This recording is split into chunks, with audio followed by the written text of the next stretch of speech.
Jakob Sanderson, Billy Milestone,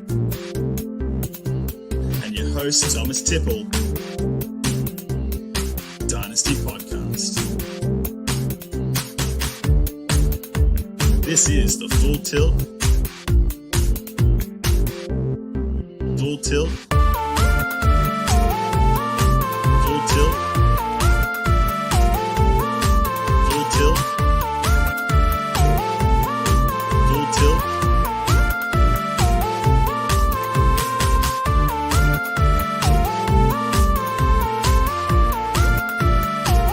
Full Tilt. Full Tilt. Full Tilt. Dynasty Podcast.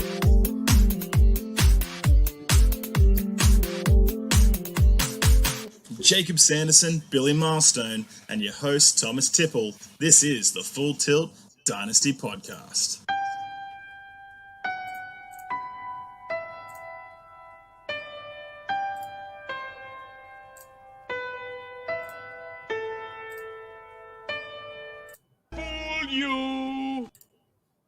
Hey, what is happening? What's going on? Look at this. Same show, new look. This is a Full Tilt Dynasty podcast. First episode partnered up with the team over there at the Dynasty Vipers Network. Happy to be here. Happy to be in. It's been a big week getting ready for the show today. And like I said, it's the same show. It's just looking a little fresh. It got a little glow up. I'm over here rocking the Scott Fishbowl 11 My Chemical Romance division here today. Gerard Way approved. You know it. And I couldn't do what we're doing right now, a show that started with people meeting at random and growing and developing together to where we are now without my two mates. So as you'll see next to me, it's Jakob Sanderson, FF_RTDB, and below me is my other main man. That's Big Billy FF on the Bird app. Billy, Jakob, we're here. We're with the Dynasty Vipers Network going live today. Just super stoked. How are you feeling, Jakob, today? You're muted. Starting off strong. Look, starting off, just how it's been. No, I feel great. I'm excited. It's Friday, which is always my favorite day of the week. I'm so excited to be recording with you two. I'm excited for episode 1 on the Vipers Network. Shout out to all of the great folks out there for bringing us on. Right. We're excited to keep pumping out nothing but awesome, high quality, entertaining content. And shout out to you, Tom. I know you've been working all week, not just this week, but every week to get this show looking the way it does, and especially the whole new look, the whole new setup. This is something really, really special, and I'm just glad to be a part of it. And we're so super, super pumped up that we have you behind the scenes putting in all this effort, and I hope it does not go unnoticed. That's for sure. That's too kind, man. Honestly, you know what? It's for the team, man, and I'm just trying to learn as much as I can in the game to help us all uptick. I appreciate that, man. Really, it means a lot. Billy, how are you doing, man? I know you were witnessing me freak out trying to figure some of this stuff out last night. So always happy to see you, my man. How are you feeling about those Bucks? Sun shining, birds are chirping, Bucks in 7. That's what I'm talking about. Come on, Bucks, man. Come on, Bucks. I'm not even a basketball fan, and I'm Bucks in 7 right now. I want the Bucks to win, but seriously, excited to be back on the show. Excited to be here with Dynasty Vipers. Love the new layout. Loved watching Tom have a slow mental decay over the last week while I sat here so we could fit these boxes around. It's been a good week. I'm excited to be back on here talking with my boys. Yeah, you guys better appreciate these green boxes because the chronicles of Tom trying to make green boxes that fit around us were long, arduous. It had to be even. It had to be. It's not my fault I saw it. We're gonna be jumping into a lot of stuff today. As you can see down below, today we are Hate Myself for Drafting You. Shout out to our icon of the day. It's Joan Jett. Every draft, there's just players that you keep saying, I'm not going to get him this time. I'm not going to do it. I'm not going to go there. But then it's like, later in the draft, and you're like, no one else, like and you just hit the button. It's just a reaction. Just click. You don't want to click, but you click. You don't want to do it, but you click, and you can't lay off of it. So today we're going to dive into a player each that we cannot stop clicking the button on draft day. But before I do that, I just want to mention that we were reached out to, and we have accepted. We are hosting an hour of the Brighter Skies FF Podathon on the 26th in the 1 to 2 Central Time and the 2 to 3 Eastern Time slot. We're excited to do that. Julian, the Point After, and all those guys over there are fantastic. And when I got the call, we were locking it in. So me, the boys, we're going to be there for an hour talking the live draft, the best ball draft, and we're going to, hype up the anti-bullying because that's what we need. I've seen a lot of stuff on Twitter today that I didn't like, and that's not what we're into. We're into that positive vibe, that good vibes only. So we're going to be doing that. Going to want to check that out. And before we get into the No Fun League news, right? Jacob, you were out there today tweeting, doing your thing. Not only did you launch one hell of a best ball, no RB dead zone thread, which was, if I can just retain a quarter of that, I feel like I'll be a better player. But you also responded to a tweet that I just wanted to mention. I can't remember where the original tweet was, but identifying obvious. Like, obviously it's not 100% for anything, but shout out to the vibe. Love the jacket. Hey, I got to do what I got to do. This is what we got to do here sometimes. You responded to a tweet about identifying round 1 busts at wide receiver. Do you want to just walk through that? Because some of the names in that list were, Kevin White and just some real at wide receiver. So why the reply the way that you did?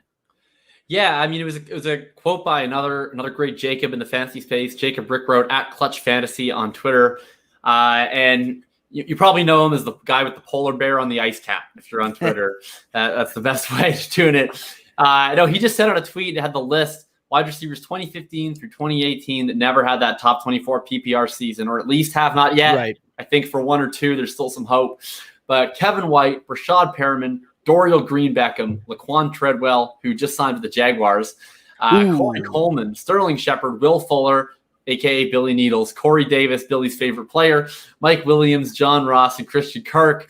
And, yeah, I just said most first-round busts are very easy to see coming. And people were asking, like, well, then what's going to be this year? What's going to be this year? And my answer to that is, I don't know. Like, the problem with sort of the way that we're able to prospect through data is that, we don't have a perfectly calibrated scientific study where we can come down and say, yes, this person has a 63% chance of being a top 24 wide receiver. This person has a 31% chance. Like, really the best thing we can say is these players look like players who historically hit. These players look more like players who historically bust.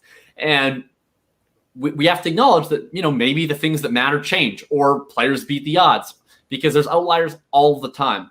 But I mean, my answer, they were saying which of those first round wide receivers, this is in a 1 QB format, which are most likely to bust. Well, I don't know which are most likely to bust, but the one who looks the most like guys who bust is Jalen Waddle. And of course that's why I'm not drafting Waddle. Does that mean I think he'll bust? No, I probably think he won't. He was drafted 6th overall. He will probably not bust, but would I rather draft someone like Rashad Bateman, who I look historically, and the guys that look like Rashad Bateman aren't on that list? Right. And that's what's important. It's not that any one process is the quote unquote the right process, but it's identifying, the most likely outcomes in history. And I agree on Waddle. We said we had Matt Donnelly on the show before the draft, and he was hyping up Waddle, and it was a classic case of someone that loves what he does, and then us who don't because he just doesn't fit the profile that we look for. So it was a really interesting contrast, and by God, he was damn near right. He was almost the first wide receiver off the board. And he could be right. Like Waddle could be awesome, right? Like, exactly. I'm gonna talk about someone later on today in a very flattering frame of mind, which is Michael Thomas. And if you look at Michael Thomas's profile, it honestly wasn't awesome, right? So there's guys that hit all the time with not elite profiles. It happens. All I try to do is I just look at it, man, if we can shift the guesswork from 50-50 to 60-40, on aggregate, we're going to come out on the right side more often than not. Right. That doesn't mean then I'm not going to have misses constantly. And I even put out that tweet yesterday. I was like, there's a big difference between like, even if your process is perfect, and there's no such thing as a perfect process, but even if you have a perfect process, like there's still going to be mistakes that happen. There's going to be injuries. There's going to be randomness. There's going to be things that you see coming. It doesn't always mean that you made the wrong pick or you made the wrong selection. And I think that on Twitter, we get into this, and I'm 100% guilty of it too, because it's fun and it's engaging, but we get into this, like, I was right, you were wrong, I called this, my receipt, whatever. Yeah. The reality is we're all, every single one of us is going to get calls wrong to varying degrees. And, looking back, that's, I think the most important thing is to look back on, was my process wrong or did it just not happen? Because sometimes, people end up overcorrecting where you get one thing wrong, but your process was actually pretty good. And then you end up compounding the error later because you made the wrong correction. Yeah, Dave in the chat. Shout out to Drew Asidchuk, who bravely called Jalen Waddle John Ross 2.0 this week on Twitter. People took it very well. Everyone behaved totally calmly and correctly. Very rationally. And rationally. Look, I appreciate Drew, because if Jalen Waddle is a wide receiver 1 overall, I want to direct people to get mad at Drew before they get mad at me. Yeah, absolutely. Exactly. I was not on fantasy Twitter a whole lot the past couple days. Good for you. Been caught up with work. One of the few things I saw was that thread. So fantastic. I just want to get an opinion here, boys. Elijah Moore, the highest floor of any rookie wide receiver. No. I don't. Well, let's. Okay, so I'll change this maybe. Aside from Chase, I think I'll take Devonta Smith over him. Oh, okay. I think Bateman. I think Bateman has Bateman has a higher floor than Chase. Honestly, like Chase had 1 year of production. That's right. I think Bateman has the highest floor of literally any rookie wide receiver. I think Elijah Moore has the 3rd highest floor. I will put Elijah Moore's floor higher than Smith, kind of even. I think the only issue with Elijah Moore is he went in the 2nd round, so that takes him out of like lock category for me. But beyond that, he pretty much checks all the boxes you want to check from a floor perspective. 3rd's good. I like 3rd.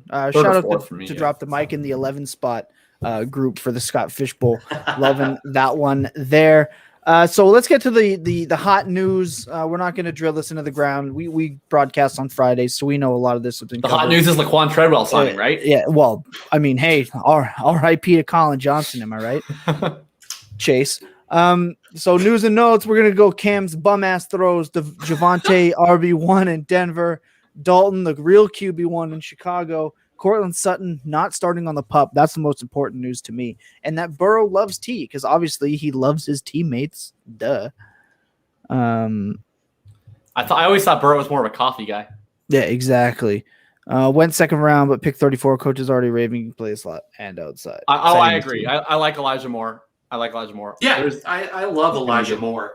Between out of the top, the big 3, you're right though. For me, it's Chase, it's Smith, and I would probably go Bateman, and maybe even Bateman over Smith. Honestly, we'll see what happens. I'm obviously a tad bit biased. Big news. The news for me that sticks out there is Cortland Sutton being healthy and Javonte the RB1 in Denver, because I mean, I'm a Javonte guy. He was my rookie RB1. He still is. And this would be a big shot in the confidence arm. Anything here that sticks out to you guys? Like I said, for me, it's Cortland Sutton, the true alpha wide receiver 1 in Denver, as won by Jakob in the People v RTDB. So happy to see that. Big news. Any of this, guys? Are you paying attention to the coach camp speak? Not really. The Cam Newton one is weird because it seems like immediately after that it came out that was a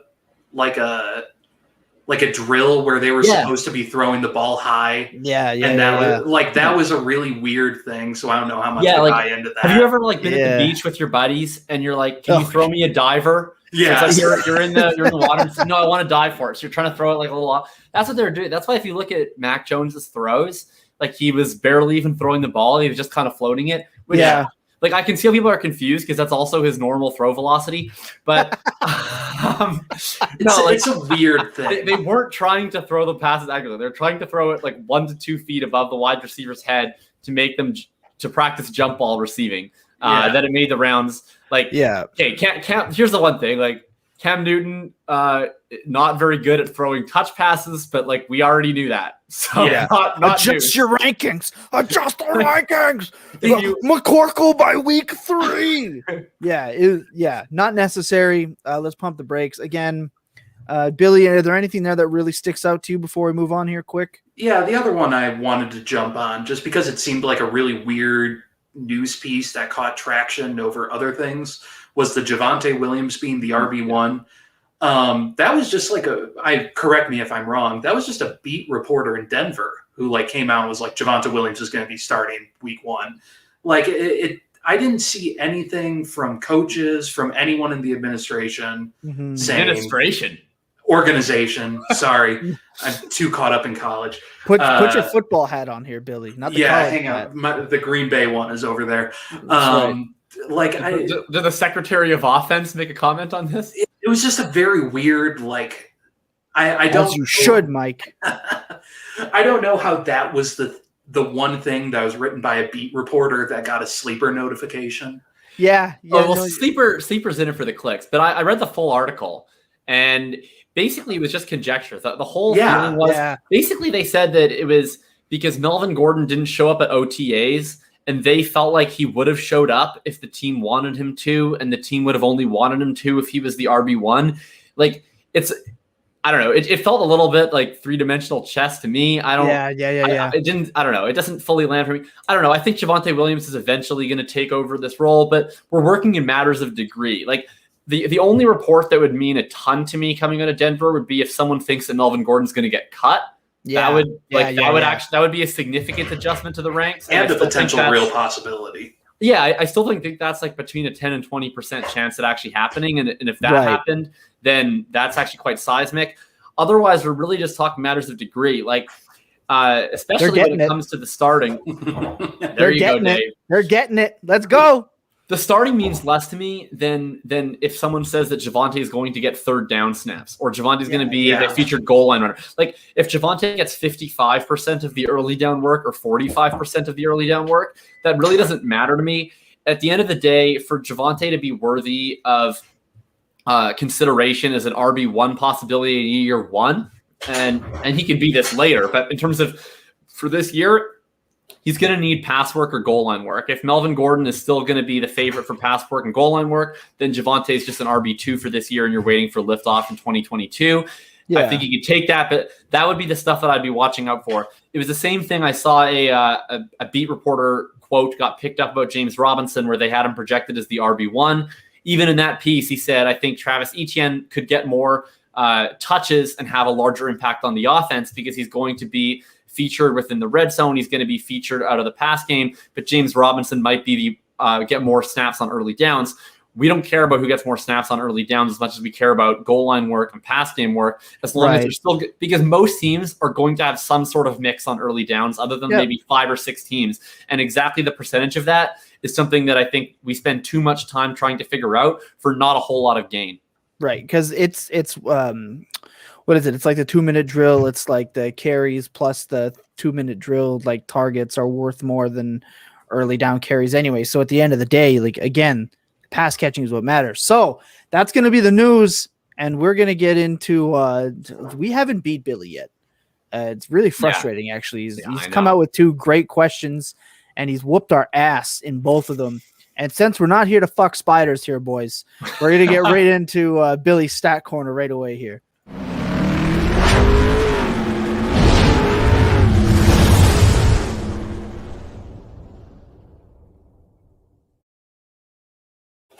I didn't have a book ready to throw. I'm sorry. Come on, Billy. I moved my room, so my bookshelf is on the other side of the room. You're letting us down here. Be prepared. You show up. We're professionals, damn it. Next time, I expect you to be here prepared or you're getting replaced. Billy's stat corner. You're 2-0, and I hate it. I hate it. So what's the stat this week, Billy? All right. So we're starting off with a little bit of a fun one. I think this one should be easier than the last couple weeks. I'm dumbing it down for y'all a little bit. Okay. None of this. PhD. None of this crap. All right. Dumb you down. Here we go. Since 2018, Chris Carson and Ezekiel Elliott are both proud owners of 2 of the top 7 worst seasons in yards per attempt for a player with over 1,100 yards. Okay. What 3 players have the other 3? So Chris Carson and Ezekiel Elliott make up 4 of the top 7. All right. 3 other players have a single in that ranking. Who makes up the other 3? All right. So first of all, Billy, these are not guesses. We're just going to discuss some names back and forth for a little bit here, okay? I will mute myself and let y'all go. All right. Okay, so okay. I think I got one off the top of my Fournette head. has got to be okay. Fournette. What was going to be yours at the top? I was actually going to say Melvin Gordon. Oh yeah, I'm surprised Melvin Gordon doesn't have like 16. Actually, wait, Melvin Gordon only rushed for 1,000 yards once in his career. Yeah. There's no way that was I'm at not 5 sure a if clip. he got. I'm not sure if he ever got to 1,100. He might. Yeah, he probably did. Okay, I like the Gordon call.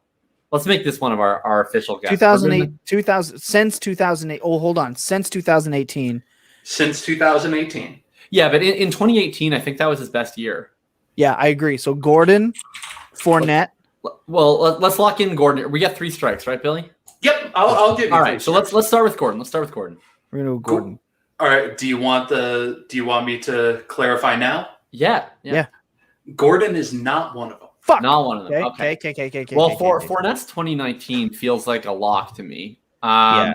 Let's guess Fournette. Because I think he had like 1150 and 9 or something with like an unreasonable Stolp level obsession of receptions. So we'll go.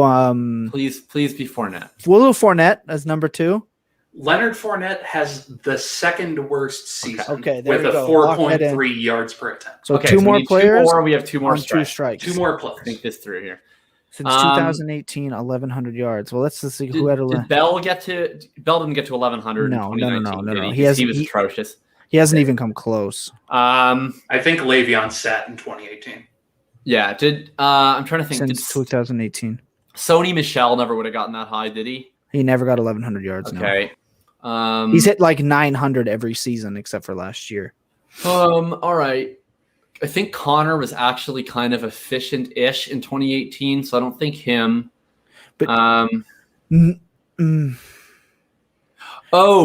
who might be on the list? 2018 David Johnson for the Cardinals, the year that the Cardinals really sucked. He got 1 million carries. I feel like he probably got to 1,100, and I don't think that they were pretty. You want to lock that one in? Yeah, let's go with DJ. Okay. David Johnson is not on the list. Oh my God! You have 2 strikes, 2 remaining players. So much. Oh, who's Eddie Lacy? No, that's too far back. That's way too far back. I'll give you that one. Fuck Eddie Lacy. He hasn't been good since like 2015. Sorry, who's the 2018? Oh no, that would have been Jones. Okay, never mind. Let's see here. I'm looking at this freaking. He was super inefficient though. He had to have been. Yeah. Wow, David Johnson only got to 940 yards in 2018 at 3.6 per carry. That's disgusting. He didn't get there. Okay, who else would have been? Oh, excuse me. Okay. Oh man, we had help from Dave last week. Spent a first on Johnson that year. Yeah, I think a lot of people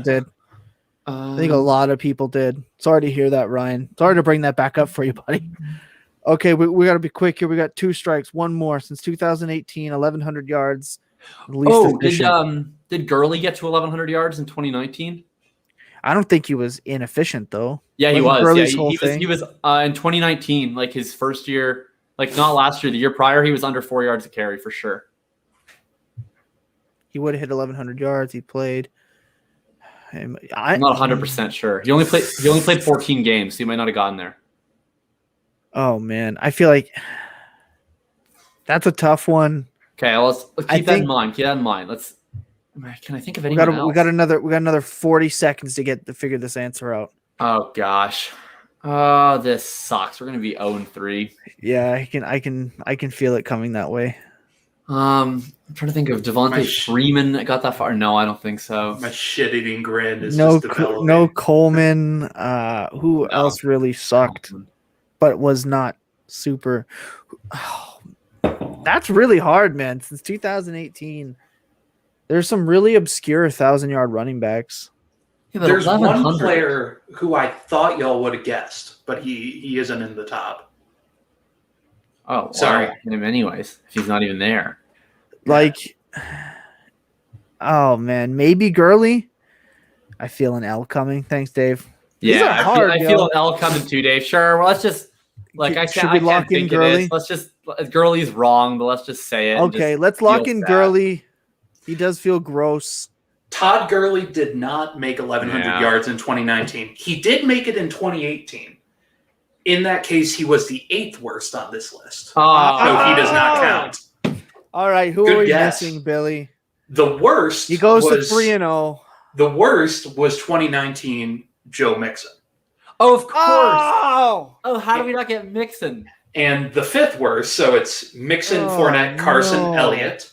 Number 5. Get Mixon. This one was the hard one. This one was the one I forget about because of last year. Was 2019 Dalvin Cook. Only averaged 4.5 yards per attempt. Huh. Really? Okay. Yeah. I never would have guessed that one. I was never. I always assume he's like a 4.8 or a 5.1 type player.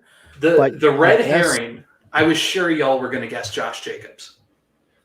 No, because I don't think he ever got to. Well, he was actually efficient in 2019. He was quite good, and then in 2020 he was very not good. But I don't think he got to 1,100. I don't think he hit. In 2019 he hit 1,100 yards, but he was actually efficient. He was number 9 on the list. Okay. So that was Billy's Stat Corner. Yeah. The Bastard's 3-0. I'm not a big fan of it. We're going to disappear for a second, and when we come back, we are going to get into the players that we hate ourselves for drafting. It should be a good time. I'm looking forward to it. So we're going to take a break for a second, and when we come back, we're going to get right into it.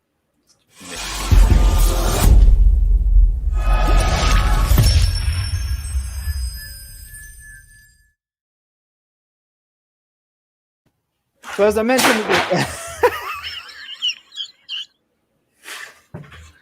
how did this become a thing? It gets me every time. He doesn't even wait. Like, it gets me every single time. I love it so much. So as we mentioned before, I hate myself for drafting you. We're going to talk about a player each and just talk ourselves through the process of constantly drafting the same player over and over and over and over again. No matter how hard we try not to.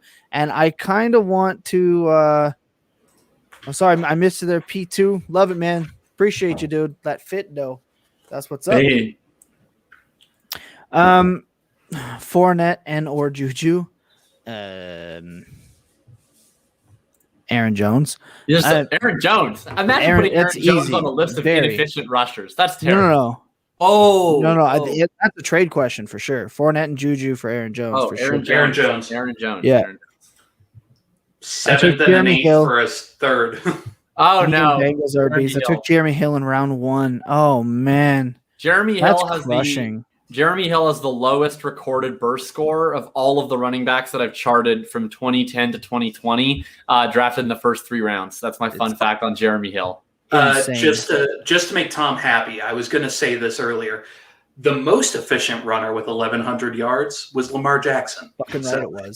The real RB1. All right, Jacob, I want to start with you on this player. Oh, boy. Like, you won't shut up about him. Like, I get it. You took him in round 1 years back when we first started this journey. Like, I get it. I've watched you trade him away and trade for him in back-to-back weeks more times than I can count. We all know the highlight reel, and I think his best days are behind him. I think he misses Eli Manning really bad, leading that in. Why do you constantly draft Odell Beckham Jr. always? Like, it's been tough. Okay, when he first got traded to Cleveland, he was far and away on my list, and I was definitely not the only one who felt this way. I thought he was a dynasty wide receiver 1 overall at that time. And he was coming off of, he had a couple injuries in New York, but every single time he stepped on a football field as a New York Giant, he was elite. And that's just a fact. You can't take that away from him. If you look at his points per game in New York, he was top 5 every single I still don't know what it is, year. Ryan, so I feel you. Oh, it's your, okay, I'll give you this one. Burst score, by the way. Burst score is your broad jump and your vertical jump combined, and then they use a formula to convert it into a score. But it's just your combined ability to jump, and it's a measure of explosiveness. Nerds. Anyway, Odell Beckham. In New York, he had pretty questionable quarterbacking at times from Eli Manning, especially in Eli Manning's later years. was still going out there producing at a ridiculously elite level every single week that he was on the field. Comes into Cleveland. He was only 26 years old when he gets traded to Cleveland. Going to get Baker Mayfield, 35. Who's coming off, well, his knees are at least. Coming into Cleveland, he gets Baker Mayfield coming off of an incredibly exciting rookie season, sets records in his rookie year, and wheels are up. Obviously, a disappointing 2019. 2020, bit of a mixed bag. He had a couple of really nice games, a couple of really poor games, and then, of course, snap goes the ACL. And now what we're looking at is a 28-year-old wide receiver coming into a year where he has lost all value in Dynasty. I went on DLF Trade Finder today, and you can get Odell Beckham. They say at equal value, you can get Odell Beckham for the 2.3 or the 2.4 rookie pick. And that's why I keep getting sucked in with Odell, because even if I don't think, like last year, I was like, man, that was just a down year. He was still drawing an elite target share. He was getting the kinks out with Baker. He's going to be back to old Odell. And then this year, I'm like, hey, fine. His best days are behind him, but I still think he's going to be a wide receiver 2. And if he's a wide receiver 2, then he pays off that price tag. Back to my guy, Jakob Brickroad at Clutch Fantasy. He did a bunch of work on tracking how multi-time top 12 wide receivers perform throughout their careers. And what he found is that really, even at ages over 30, the most predictable metric above size, above college profile, above anything else is that if you can be a top 12 wide receiver multiple times, you are more likely to be a top 12 wide receiver again, no matter how old or broken you are, versus virtually any draft pick coming in. And when I'm looking at the 2.3, 2.4, what can we realistically hope from these players? You're going to draft someone like a Trey Sermon or a Michael Carter, who are running backs drafted in the middle rounds with questionable roles and questionable ceilings. You're looking at a Rondale Moore, who's got a lot of risk factors in his profile. How high is the ceiling going to be for a guy of his size, a guy who's been injured as many times as Odell Beckham has? Terrace Marshall's not even on the practice field. Elijah Moore, everyone's in love with Elijah Moore right now, but still, he's, profiles to be a more diminutive beta wide receiver. What's the upside there? And you look at Odell Beckham, he's still a guy who has consistently commanded in the low 20s to the mid 20s in target share, even the last 2 years in Cleveland. He is still getting an alpha profile. The only guy he's competing with is Jarvis Landry. At tight ends, it's like Austin Hooper, the ghost of David Njoku. They don't have any viable third wide receiver options. It's Anthony Schwartz, who's whatever, Demetric Felton, Donovan Peoples-Jones. It's just a bunch of guys and dart throws. Otherwise, it's Beckham and Landry. And here's the part that really sucks me back in.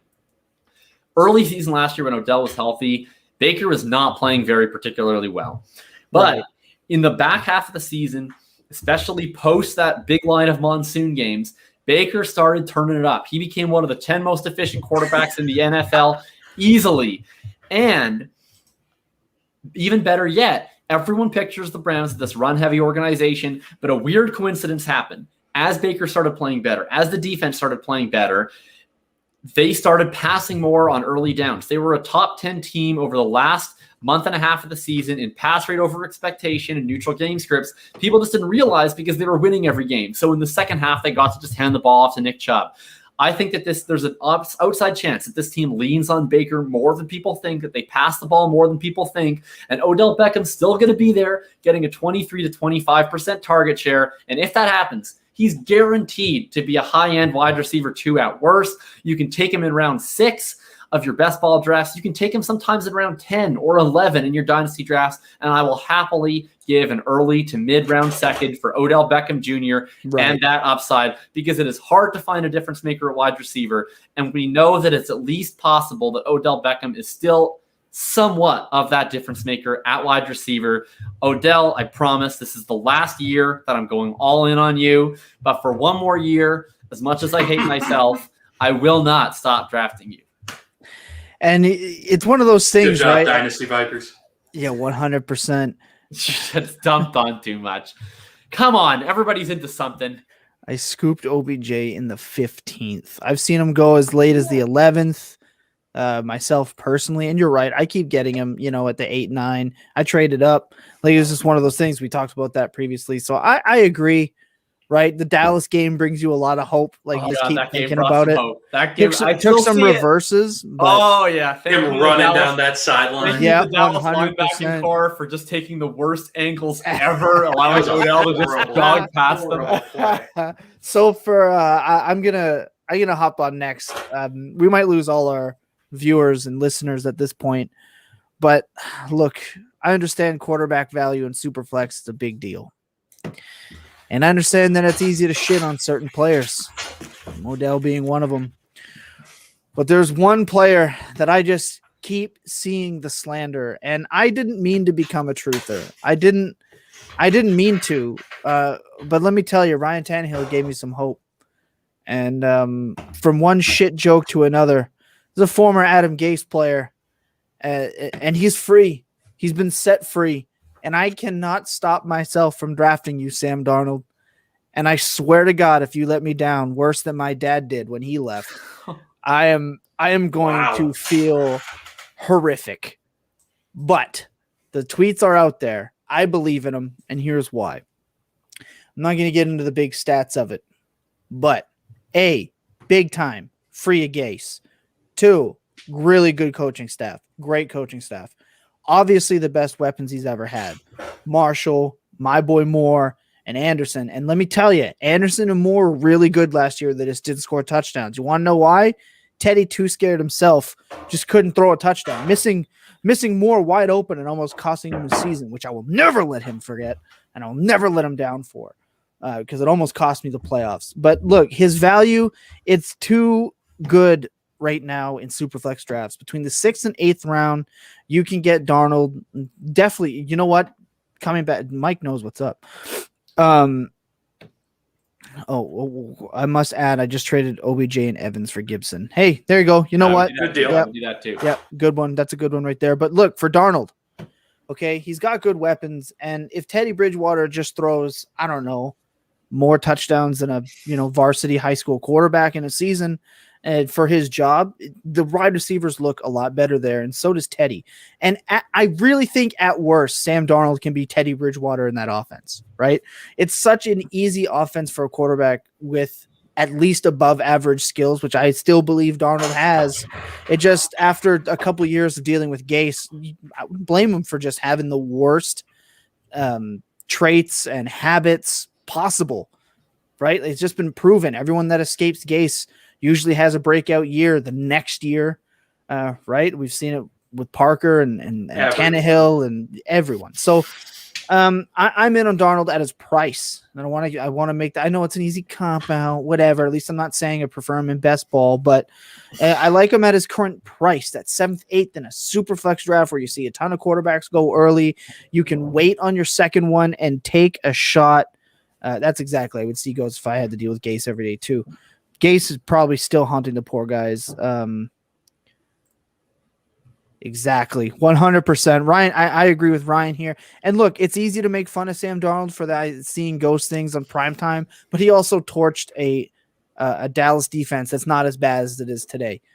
So there's hope, and he has Robbie Anderson back with him, who's been obviously, I mean, if you want to go down narrative street, obviously if it fits with your narrative, you got to go with it.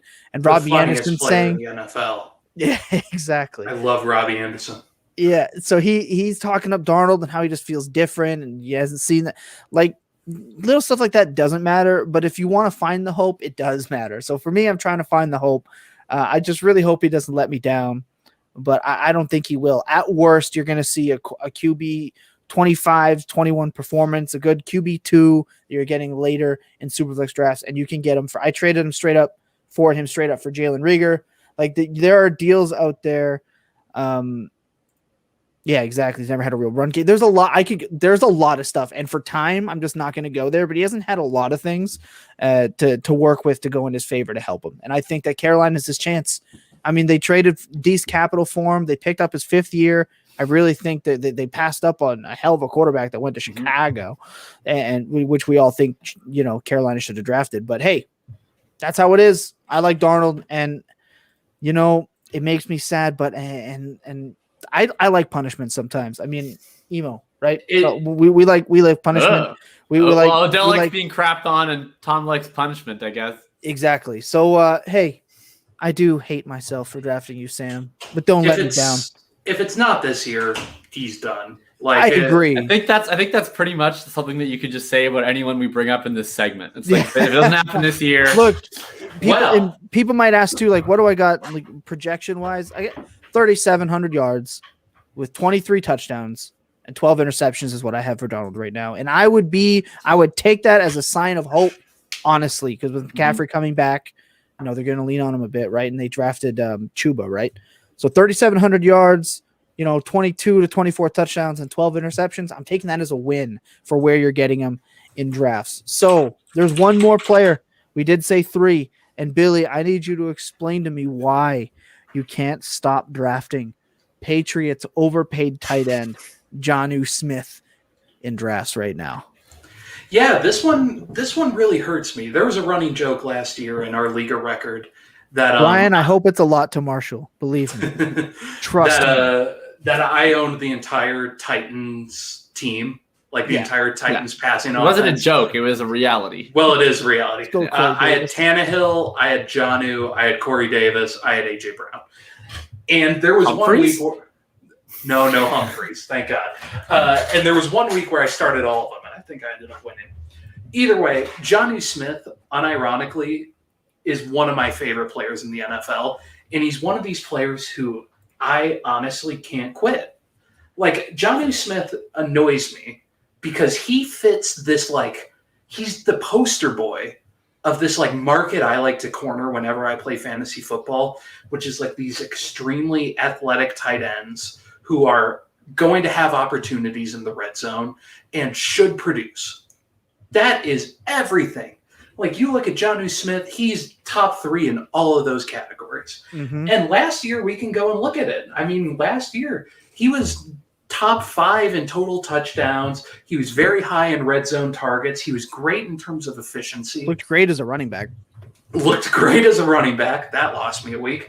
And, like, there's just this thing with Jonnu that I can't exactly quit. And that's what upsets me, because now he's going to this Patriots offense, which I hate. I want nothing to do with this Patriots offense. Maybe I'm taking Jakobi Myers in, like, the last round of some obscure best ball draft where I have $5. Shout out to Cooper_DFF. $sign Jakobi. Like, that is my one thing going with Jonnu Smith. And the fact that he is probably going to be Doug Martin is another great example of this. He's probably going to be at worst, the number 3 target in that offense. And he's an athletic monster. Like, everything points to Jonnu being extremely effective. And then I sit back and I look at last year, and everything is pointing to him being as effective last year. He should have been number 3 in a much better offense, and he was very good. He produced as a top 10 tight end, top 12 tight end. And then So did Ebron. Everything fell down. Right. And that's what I'm going to have to prepare again for with him on the Patriots, is he's going to be the go-to red zone target. He's going to have a lot of opportunities to score some good plays. He's going to be catching the ball close to the line of scrimmage, because Cam Newton can't throw the ball very far, and Mac Jones can't throw the ball much farther. But, like, he's going to have all the yak opportunity in the world, and he's not going to do anything with it, and that's what's going to upset me. So every draft I'm in right now, I'm leaving with Jonnu Smith in a late round pick, because no one wants a Patriots tight end right now. Mm-hmm. And especially in best ball, I love Jonnu Smith, because there's going to be 2 games this year. I was wondering if we were going to make it through. He's better than best ball. There's going to be 2 or 3 games this year where Jonnu has 6 touches for 110 yards and 2 touchdowns. Right. And you know what? At this point, that's all I want. I just hope I'm starting him this year. Jonnu Smith is the player I absolutely hate myself for drafting, because I know there's going to be players like who I mentioned a couple weeks ago, Jared Cook, who I'm going to be strongly considering starting over him week to week, and I dislike a lot more. So, Jonnu, I love you. You're a great player. God, I hope this is the season. My number one most drafted tight end in best ball, all aboard on Jonnu Smith this year in 2021. I have him projected to lead the Patriots in targets. I mean, but that receiving core, shouldn't be hard to do. Like he definitely be a flat target distribution. He definitely could be flat. He definitely could be the inmate to Hunter Henry's Gronk impression, right? Just hopefully without the charges, obviously, because that's what the vibe is with Jonnu and Hunter Henry, obviously being compared to that time with McDaniels and blah, blah, blah. Mm-hmm. I don't see it, but it's every year we have this. So that's why we wanted to touch on players that we just hate ourselves for drafting and we can't. And mine lately has been AJ Green. I mean, it's so late. Maybe he could, put up wide receiver threes, which don't actually exist. AJ Green? Yeah. No, that one's rough. We're done with AJ Green. Trade AJ Green for $1 fab and a roster spot. That's and maybe like you can get a $5 coupon to Chipotle or something. But no, that's Chipotle. He's the 5th or 6th best receiver on that team. No, we're already into the mix where I've had multiple people text me. They're like, "Do you think AJ Green is a good value in round 17 of your best ball leagues? He's going to get targets." And no, like he got targets last year and he couldn't do anything because he's washed. I'm sorry, he's washed. I agree there. I would rather have DeMarcus Robinson. At least Mike knows. If you look here, trust me, I know it's bad. He knows. Mike. So that's better. That's why it fits with this theme, Mike, is because and we all know. Yeah. We're all very aware that all three players that we talked about, Odell Beckham Jr., the Ghost Seer, Sam Darnold, and no hamstring, Jonnu Smith, could all definitely bust. Oh. We like them at their values, all things like that. Now, I should have done C.Y. Hilton because you picked the guy who sees Ghost, and I should have picked Ghost. Exactly. Yeah. So we haven't done one of these for a little bit, and right now Jacob's riding quite the winning streak, undefeated as the defense attorney for his players. And this week we got a real one for you. It's the most talked about segment from our show to us. We're bringing it back for this week. So let's go.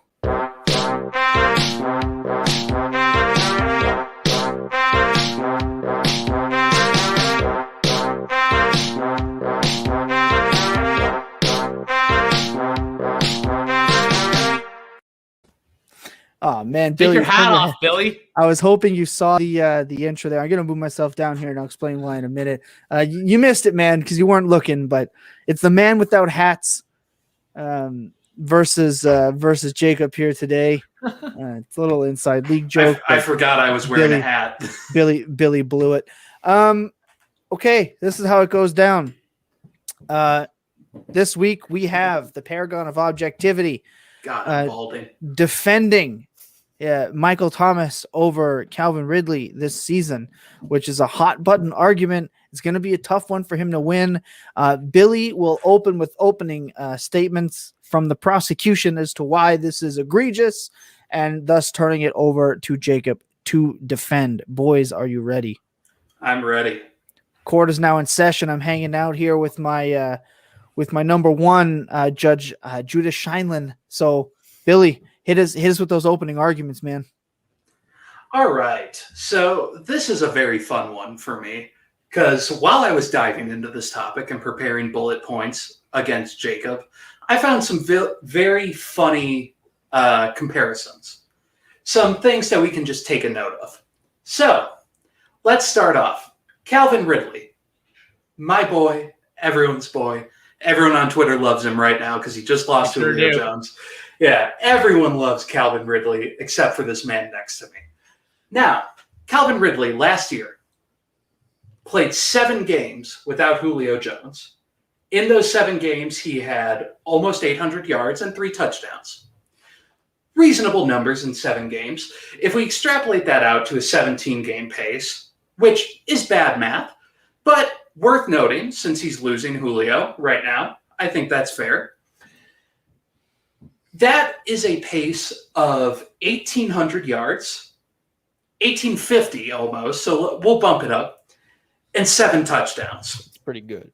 Now I want to keep note of those 7 games that he played. 7 games. In 2020, Michael Thomas played 7 games total. In those games, Michael Thomas had 438 yards and 0 touchdowns. 0 touchdowns. Keep in mind, 2 of those 7 games were against Atlanta, the worst pass defense in the league. Okay. The 17-game pace for that is 1,060 yards and 0 touchdowns. Look, I'm all for loving Michael Thomas as a value. I think he's a value. I think people are fading him and completely forgetting about him. But this is absolutely ridiculous. Calvin Ridley has more potential. He can easily get Michael Thomas target share in 2021. He's 2 years younger. He's on a better passing team and possesses more big play ability than Michael Thomas. All those facts alone should put him above Michael Thomas easily. I love Michael Thomas. I think he's fun. In research for this, I found out he was Keyshawn Johnson's nephew. Like, that's just a fun thing I didn't know. Also, he roomed with his QB in Ohio State. All that's fun to know, but we also need to know that Calvin Ridley is going to be a better fantasy and dynasty asset than Michael Thomas moving forward. Now, I'll pass it over to Jacob. He's going to give you a bunch of analytics, but I feel like I don't need to make rebuttal arguments at this point because I feel like this is the easiest thing, but I'll give it to Jacob and I'll prepare to make those rebuttals anyway. Also, I'm motioning to my computer that I have the stats on over here. I feel like I keep saying like I should motion over here, but I want to make it clear. I'm not an idiot. I know what I'm motioning to. Oh my God. Okay. That was fantastic. Thank you for those opening arguments. Counsel, you have a chance to rebut, if you would. Counselor Milestone can motion this way and he can motion this way and he can do all of the King Tut dances that he wants. Yeah. But at the end of the day, his safety dance is not going to win this argument for him. How quickly people forget. Let me read you some stats, okay? 149 receptions, 185 targets, 1,725 yards. That's not a small sample size extrapolation of 7 games. That's an actual season that a person actually had, which was one of the best fantasy wide receiver seasons of all time, and that was Michael Thomas's 2019 season. What people forget about that is that wasn't particularly shocking because he has come off of the wide receiver 6 overall season, wide receiver 5 overall season, and wide receiver 7 overall season in his rookie year in the previous 3 seasons. Michael Thomas, when a healthy NFL wide receiver, is a guaranteed top 7 wide receiver literally every single season he's ever played, including his rookie year. Because, as his Twitter says, you can't guard Mike. Now coming in, everyone is down on Michael Thomas because of what happened last year. Let's just read out some stats from last year. He had a 27.8% target share. That's 4th in the NFL. 27.9% target rate on routes run. 19th in the NFL. 16.4% hog rate. 15th in the NFL. And Michael Thomas, slant boy, guy who can't make plays downfield, had, wait for it, a 42.5% air yards share that is first, number 1 in the entire National Football League. That's not from 2019. That's from 2020 in the games that he played. Now, we have seen countless examples of players having high ankle sprains, not being able to play at their full potential when they come back, especially if they're trying to come back too early. In fact, we saw one of those on the Saints in 2019 with Alvin Kamara. When he came back in 2020, he was Alvin Kamara again. He was scoring 6 touchdowns on Christmas. He was Alvin Santa Claus, winning you your fantasy championships in every single league that you had him. And we saw Michael Thomas get stronger over the course of the year. His last 4 games that he played in the regular season in 2020, he had 12 targets, 9 for 104, 6 targets, 4 for 50. That was playing with in the Kendall Hinton game. 11 targets, 9 for 105, 8 targets, 8 for 84. He was still having the elite catch rate he's always had. He was still getting the elite volume that he's always had. He was still the elite player that he's always been. He was just catching passes from a glorified tight end and happening not to get touchdown luck. Now he's probably going to get one of the most fantasy-friendly quarterbacks he's ever played with in Jameis Winston, coming in to be the QB1 for the New Orleans Saints. We have no problem whatsoever as a Dynasty community ranking DeAndre Hopkins and Devontae Adams over Calvin Ridley, who are both older than Michael Thomas and both have nowhere near the record of volume that Michael Thomas continues to draw, in particular, Devontae Adams. Michael Thomas is going to have an extremely fantasy-friendly quarterback. He's an extreme fantasy producer, and he's an exquisite wide receiver talent, just a year and a half older than Calvin Ridley.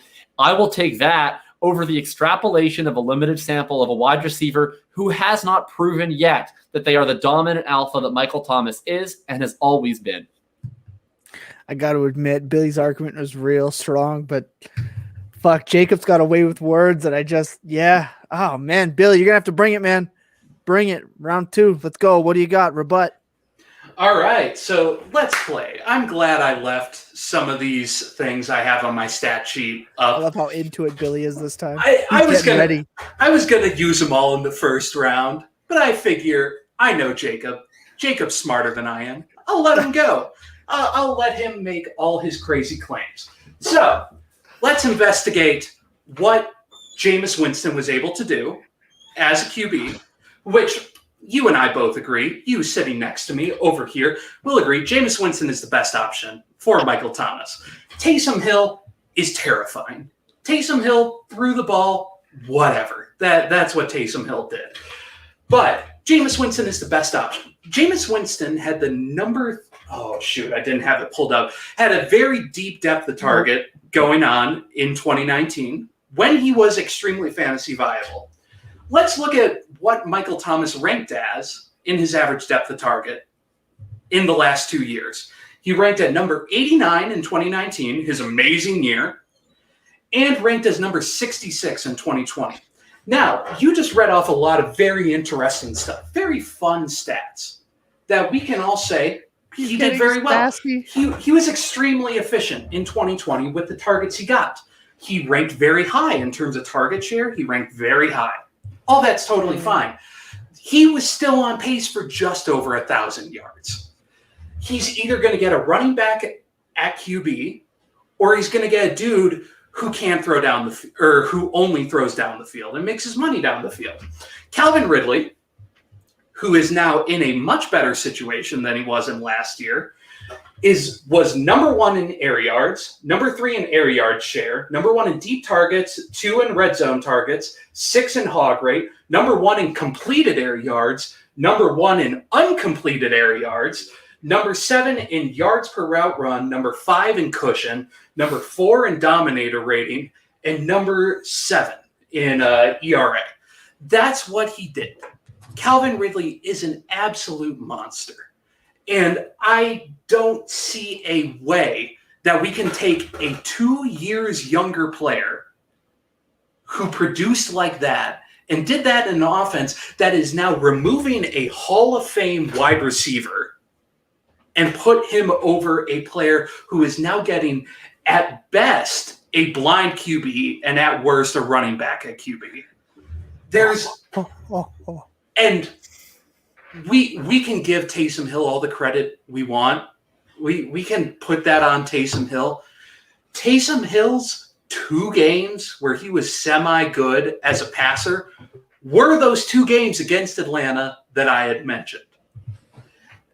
I can continue to hammer this into the ground, but I think this is pretty fair. So, Jacob, I've used your metrics that you like to use to show that Calvin Ridley is a higher-end wide receiver moving forward in Dynasty. Now I pass the floor on to you. You can continue your takes. I love how sassy Billy just got. Like the sass was in full effect. All we needed was a finger snap. That's all we needed. I'm 2 Bud Light Platinums down. There we go. Oh, geez. Wow. He brought it. That's Jacob, last chance. Jacob, last chance. Send us home. Look, everyone knows that coming into the league, I wasn't the biggest fan of Calvin Ridley. But that's okay. As a paragon of objectivity, I have realized the error of my ways, and I understand that Calvin Ridley is a fantastic wide receiver in the NFL. I would be happy to have him on my NFL team. I would be happy to have him on my fantasy team. However, Just like Michael Thomas's 2019 route tree, Billy's argument is rather slanted. Anyway, let's look at Michael Thomas. That was whack. That was bad. Wow. That was. Come on. Whoa. All right. I'll go back on mute, but that was rough. I was proud of that one. Jeez. Look, just because Michael Thomas had such an elite catch rate and was able to excel so much on slant routes through his 2018 and 2019 to the point that he became slant boy, does not mean that he can't actually win down the field with a quarterback who can actually throw. It's not his fault that he played with Teddy Too Scared and Drew Brees' fossilizing arm, who is trying to win me over with the nickname. Physically capable of throwing the ball further than 6 yards. What are you supposed to do? Drew Brees can only throw dump-offs to Alvin Kamara and slant routes, so Michael Thomas went out and won on a lot of slant routes. If he was Traquan Smithing down the field for 40 yards, he wouldn't have been able to get the targets because Drew Brees literally can't throw them. But when you look at his reception perception, when you look at his metrics, you see that Michael Thomas is a complete wide receiver. He can win in the short areas of the field. He can win after the catch. He can win at the catch point. He was top 5 in the NFL in contested catch rate in 2019.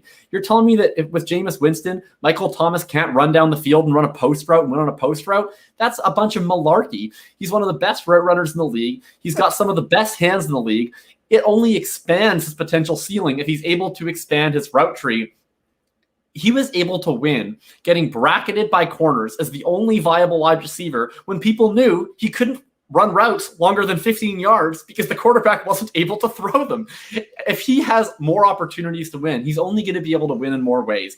And as I mentioned with Odell Beckham Jr., with wide receivers that are as elite as Michael Thomas, and maybe Calvin Ridley will one day join this group.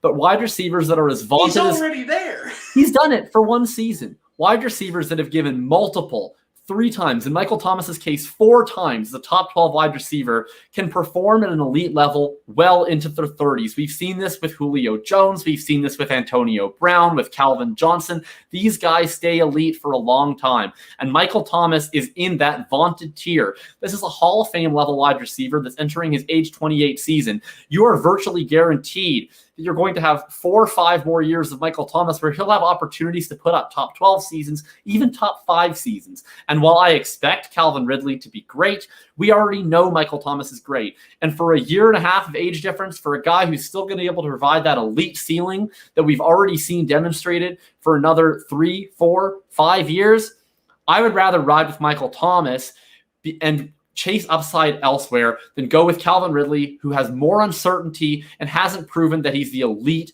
level yet of Michael Thomas over the course of a full season. If you want to go with small sample sizes and extrapolating that to make your arguments over Calvin Ridley, go for it. But I'm going to ride with what I know. What I know is that Michael Thomas is one of the best wide receivers, if not the best wide receiver in the National Football League. I do want to say a small sample size is not half a season, but that's pretty small. 7 games versus 4 years. I will leave it alone, but 7 games is a sizable size. Anyway. Sizable size. It's enough to say he's good. I'm not arguing Calvin Ridley's bad. I'm just saying I wouldn't take him over a guy who might be the best wide receiver on the planet. Oh, okay, that's strong. Okay. Oh man, you guys are making it tough on me. Oh, this is tough. I too have to be a paragon of objectivity as I'm not in on Ridley. Oh man. Matt Ryan's career without Julio is not great. With Julio in the lineup, but that doesn't super matter if he's hyper targeting, but will he hyper target? Then there was Sean Payton may lean heavier on the running backs, which doesn't scream good things for Michael Thomas's targets. Oh man, it's tough. Who do I want more in Dynasty right now? Oh, you guys are killing me. This was great. This was absolutely fantastic. And I got, there's uncertainty on both counts. History's on Michael Thomas's side.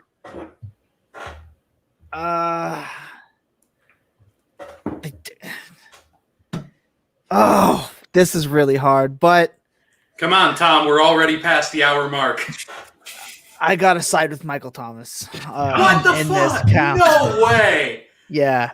No. Look, the second There best is no way. The second best pass catching option is Marquez Callaway as outside of Alvin Kamara.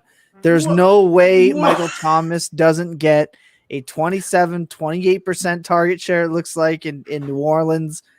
I don't care really who the quarterback is. Anyone can hyper-target a wide receiver. And here's what I don't like about Ridley. For dynasty purposes, there's more question marks with them at quarterback than there is in New Orleans moving forward. We know that after next year, the cap opens up in New Orleans, allowing them to retain whatever quarterback they want to, likely Jameis. And you're giving Jameis an option to work with one of the best coaches offensively in NFL history. It was Sean Payton. And I like to, and look, the age difference doesn't really matter to me, and you're getting him at a better place in drafts. For me, the true dynasty value here is for sure the proven target and production sustainability from MT13, Slant Boy himself. And this is such a bad Bear's take. making my point. Jameis did get LASIK. Billy, you can take this up on appeal, and you can also post a Twitter poll where you'll win like 90-10 and feel good about yourself. I will gladly take this on appeal. Look, Billy, if you at want the to end of the year, come back to me at the end of the year. Look, we're gonna lock this one down. I think we're willing to take bets on this one. I know I am. I'm sure Jacob will be willing to take bets on this one. I'll take bets on pretty much anything. Look, I'm looking at not just this year. Billy's posting a poll on Twitter right now. I can see No, sorry, my buddy has called me 3 times in the last 2 minutes, so I'm making sure he's not dying. Anyway, this is dumb. Billy, you can state your appeal. Look, it's. I understand. I'll let him go. I'll let him do his thing. Look, I understand that right now Calvin Ridley is the hot button, and I'm not going to do the comparing him to Juju thing with losing AB because obviously Ridley is a superior alpha style wide receiver, but Kyle Pitts showing up, and then Russell Gage, and then the Greek god of useless targets, Zacchaeus, and them running the ball with Mike Davis. We don't know. Davis. We don't know. Mike fucking Davis. Look at who the offensive coordinator is. Objection, Your Honor. Objection, Your Honor. Please hold the prosecution in contempt. That He's the offense swearing in New Orleans is going to be good, and I will hold you in contempt. The running back older than Michael Thomas. Oh, doesn't matter. They're still going to hand him the ball. Look, I know what Michael Thomas is going to bring as an alpha with his target share and with what he can do because he's done it. Calvin Ridley still has those question marks to me, and I do think Michael Thomas is the superior wide receiver. I have to side with Michael Thomas in Dynasty, especially in startups right now, so you don't have to pay the same premium. And remember, Calvin Ridley was the most 33-year-old rookie to come into the NFL, right? You're not getting much value. You're not getting much value with age in this debate. So I'm taking the proven alpha wide receiver in Michael Thomas. I'm sorry, Billy. I know you're upset. This is such a bad take. I can't believe this. Okay, bet. What's the bet? Yeah, let's put a bet on this. Sure. Okay, let's come up with a creative bet here. All right. We got. Go ahead.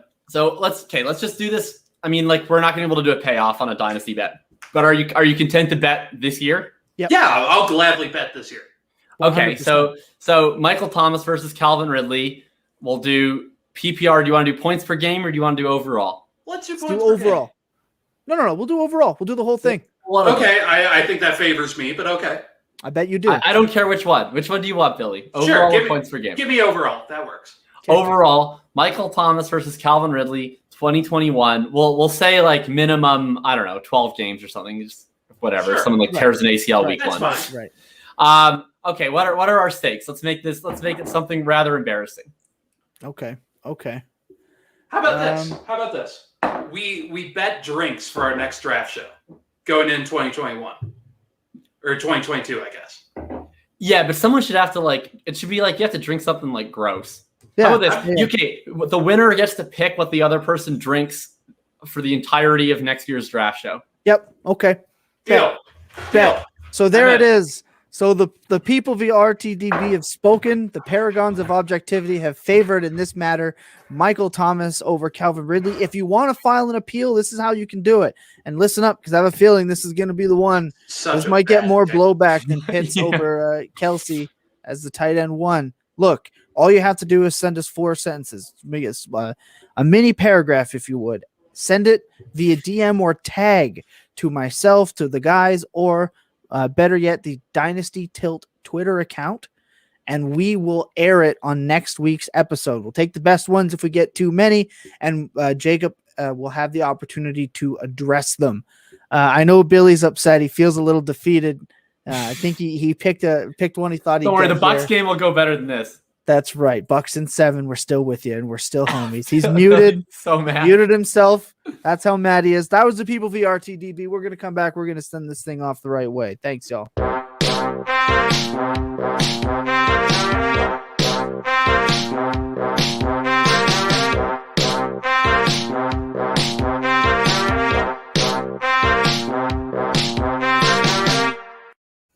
So we're back at it.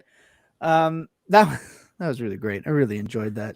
I don't think Billy enjoyed that. This has been a fun gimmick. I mean, new look, same show, and that was really important to us when we decided to partner up. And just real great overall by the whole team. One thing you can definitely catch is Monday, the Full Tilt Dynasty podcast presents the Fantasy Walkabout. You can catch it right here on all the same streaming platforms where our mate Tom Lee, all the way on the other side of the planet in Australia, we're breaking down how to identify a true value like Michael Thomas in your drafts and in trades when moving through tiers and how tricky that can be.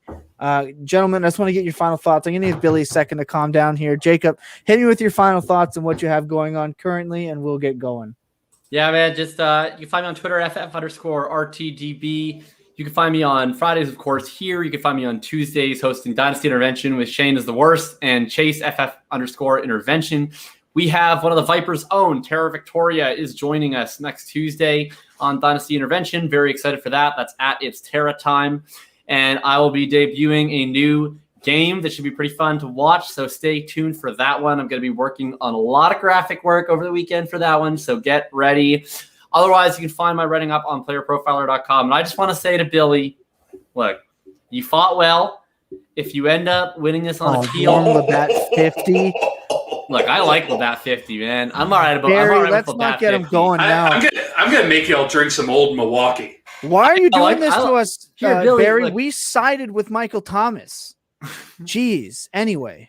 I just want to say, look, Billy, this officially was the first edition where it was seriously RTDB versus the people, because I'm sure that 90% of the people are with you on this take. That's fine. I feel best when my back is against the wall, facing off against the people like Jon Snow at the Battle of the Bastards. And I will be rooting for Michael Thomas with all of my heart because he's on so many of my Dynasty and Best Ball teams this year.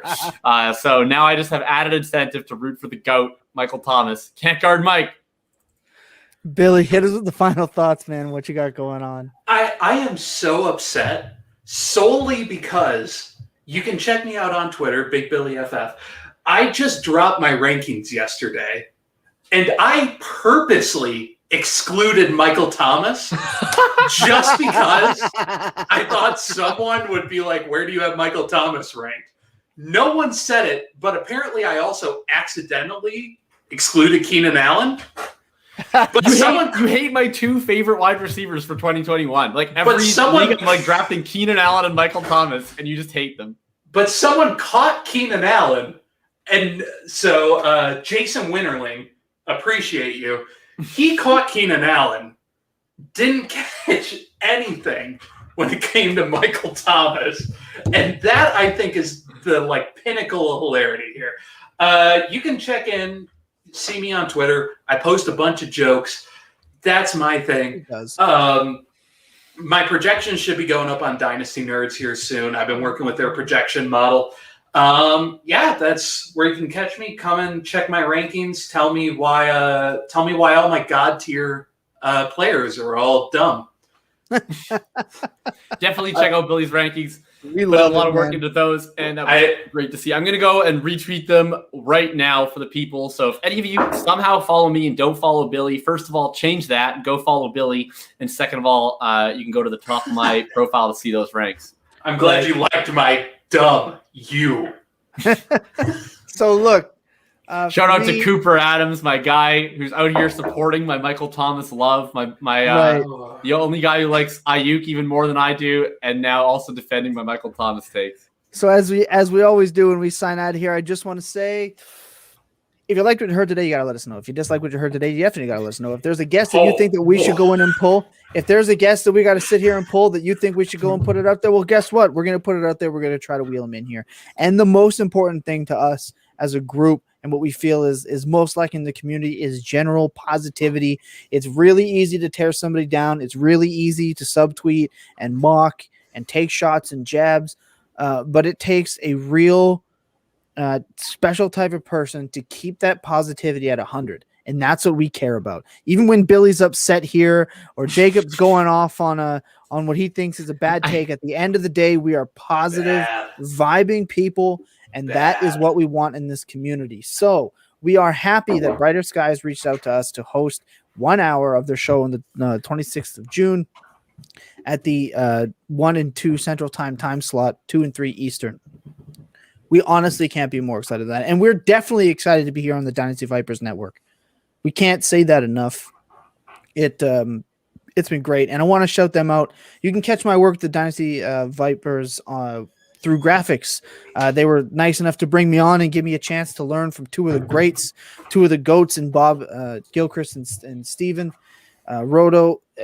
You've seen them on Twitter for sure. And all their work they're doing with the Scott Fishbowl Avies. And again, thank you to everyone tuning in and staying in with us here. Much love, much appreciation. And remember, there's only one most important thing, and it's that clear eyes, full hearts, can't lose. Stay safe, everybody, and enjoy your weekend.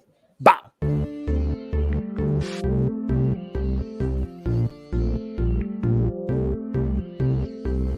Jakob Sanderson, Billy Milestone, and your host, Thomas Tipple. Dynasty Podcast. This is the Full Tilt. Full Tilt. Full Tilt. Full Tilt. Full Tilt.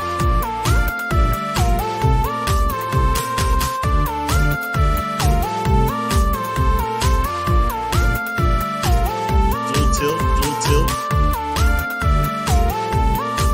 Full Tilt. Dynasty Podcast.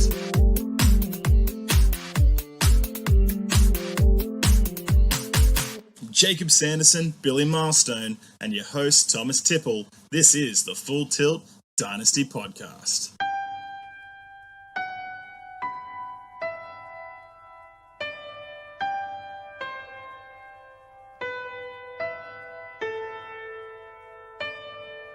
Fool you!